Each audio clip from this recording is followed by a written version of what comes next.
एक ऐसी वॉर जिसमें लगभग 7 करोड़ लोगों की जान गई, एक ऐसी वॉर जिसमें 3 करोड़ से ज्यादा लोग घायल हुए। जी हाँ, मैं बात कर रहा हूँ सेकेंड वर्ल्ड वॉर के बारे में। सेकेंड वर्ल्ड वॉर आज तक की ह्यूमन मैनकाइंड की हिस्ट्री की सबसे बड़ी लड़ाई मानी जाती है, सबसे बड़ा युद्ध माना जाता है, क्योंकि इस युद्ध ने रातों रात न जाने कितने शहर बर्बाद कर दिए, न जाने कितने परिवार उजाड़ दिए। तो चलिए आज की अपनी इस वीडियो में हम इसी सेकेंड वर्ल्ड वॉर के बारे में बात करते हैं कि आखिर क्या कॉज थे, क्या रीजंस थे जिनकी वजह से सेकेंड वर्ल्ड वॉर हुई। तो सेकेंड वर्ल्ड वॉर की शुरुआत जो है वो फर्स्ट वर्ल्ड वॉर के एंड होने के बाद से ही मानी जाती है, लेकिन उसके बाद भी कुछ लोगों का मानना है कि सेकेंड वर्ल्ड वॉर जो है वो 1931 में जापान और चाइना के चल रहे युद्ध के समय हुई। वहीं दूसरी तरफ 1935 में जब इटली ने एम्बासनिया पर हमला करके उस पर अपना अधिकार जमा लिया था, उसके बाद भी दुनिया जो है वो 2 भागों में पड़ गई थी। तो चलिए सबसे पहले बात करते हैं क्या क्या कॉजेस थे जिनकी वजह से सेकेंड वर्ल्ड वॉर हुई। तो सबसे पहला कॉज है birth of dictatorial powers. First world war के बाद डिक्टेटोरियल पावर्स का जन्म हो गया था।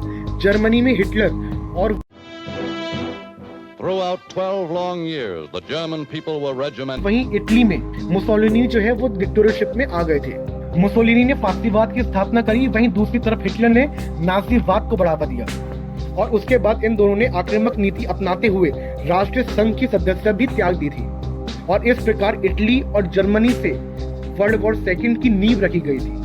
दूसरा रीजन इंपीरियलिस्ट टेंडेंसीज भी माना जाता है। पहले वर्ल्ड वॉर के बाद जितनी भी बड़ी ताकतें थी, जितनी भी बड़ी कंट्रीज थी, उन सब ने अपनी बाउंड्रीज को बढ़ाना शुरू कर दिया था। इसका परिणाम ये हुआ कि 1931 में जापान और चीन के बीच एक युद्ध हुआ मंचूरियन पोर्ट को लेके, और वहीं दूसरी तरफ 1935 में इटली ने इथियोपिया पर भी हमला करके कब्जा किया और इसी साल जर्मनी ने राइनलैंड पर हमला किया और 1938 में ऑस्ट्रिया पर हमला कर उसको अपने साम्राज्य में शामिल कर लिया था। तो ये भी एक बहुत बड़ा रीजन था सेकेंड वर्ल्ड वॉर के लिए। इसके अलावा एक और बड़ा रीजन था फॉर्मिंग ग्रुप्स इन यूरोप। हल्के हल्के जर्मनी की शक्तियां बढ़ रही थी और जर्मनी की शक्ति का विस्तार होता देख यूरोप के जो देश थे वो 2 भागों में बंटने लगे फिर से। एक तरफ जर्मनी के साथ इटली और जापान आ गए, जिसको एक्सेस पावर का नाम दिया गया, और वहीं दूसरी तरफ America, England, France, Soviet union दूसरे ग्रुप में चले गए, जिनको द एलायंस का नाम दिया गया।